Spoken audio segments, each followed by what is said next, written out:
ดีแม็กเก่างบ100,000 กว่าบาท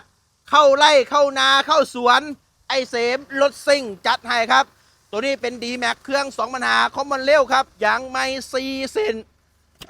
ภายในเบาะหนังกระจกไฟฟ้าเกียร์5 สปีดแอร์เย็นช่ำครับ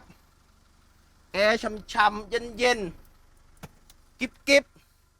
ยาง4 เส้นใหม่ๆครับสีสันตีให้มัน 70-80%กระสอบกระสีไม่มีผุ